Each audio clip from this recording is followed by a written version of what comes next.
This is UNAIDS. Dear CAPRISA, Slim and CAPRISA colleagues, my warmest wishes at the opening of your annual strategic planning meeting, and thank you for this opportunity to share some reflections.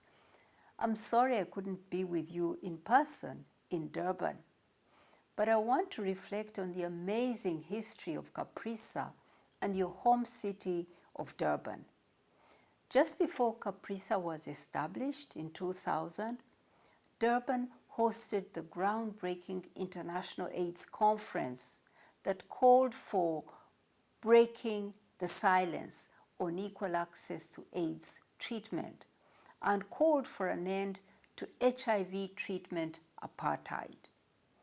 At the same conference, 5,000 scientists signed the Durban Declaration affirming that HIV causes AIDS, thereby putting paid to the terrible AIDS denialism that had caused many needless deaths. Slim was the chair of the scientific committee of this historic conference. So when you established CAPRISA in 2002, it was with a specific historic mission and vision to address the inequalities laid bare at this important conference. For 20 years, you've been at the forefront of epidemiology and biomedical research into HIV, TB, and global public health. You have made amazing contributions to global efforts to end AIDS, TB, and more recently, COVID-19. Your research provided the proof of concept that antiretrovirals prevent sexually acquired HIV infection among women. Thanks to your groundbreaking CAPRISA 004 trial, the world now is scaling up PrEP as a game changer to stop new HIV infections and empower people at risk.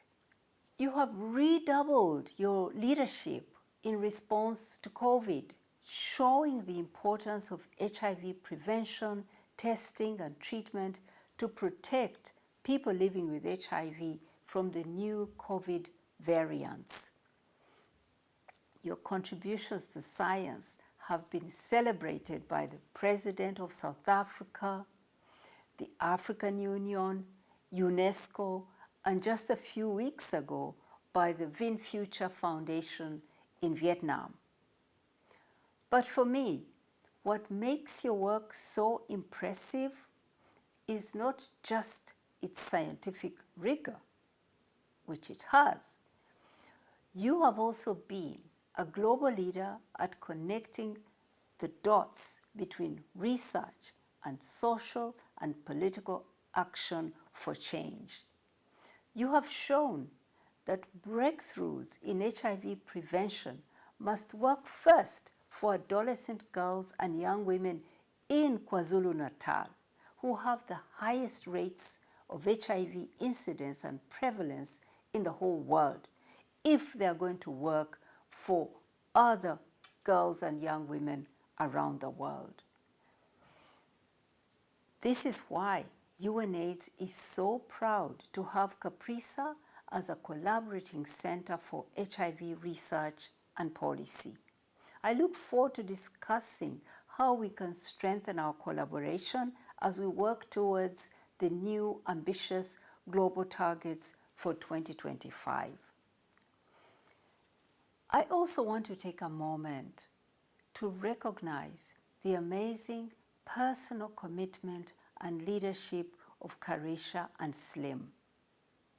When I wanted to appoint a global scientific leader to co-chair the advisory group for my transition, CAPRISA immediately came to mind. Thank you, CAPRISA, for being so generous with your time, for your wise guidance throughout the 18 months of the advisory group and countless meetings. You helped us to develop a bold new global AIDS strategy and strengthened our focus on HIV prevention and our commitment to adolescent girls and young women, especially in Africa. Thank you.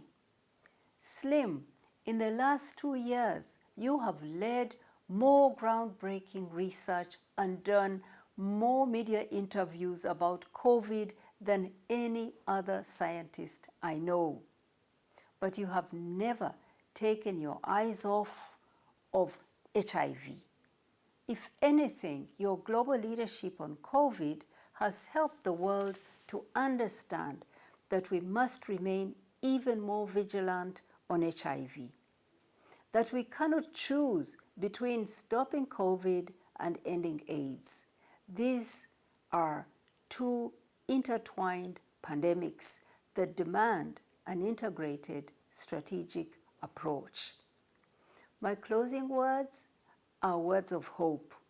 We have been through 40 difficult years of AIDS and 2 devastating years of COVID. But so much of the progress and hope have come from the selfless commitment by the team at CAPRISA. I have no doubt that we will overcome COVID and end AIDS. I have great hope that the team at CAPRISA will continue to be at the forefront as we work to ensure that the best science reaches everyone and that we end the inequalities that drive AIDS, drive COVID, and drive other pandemics. Thank you, and all the best.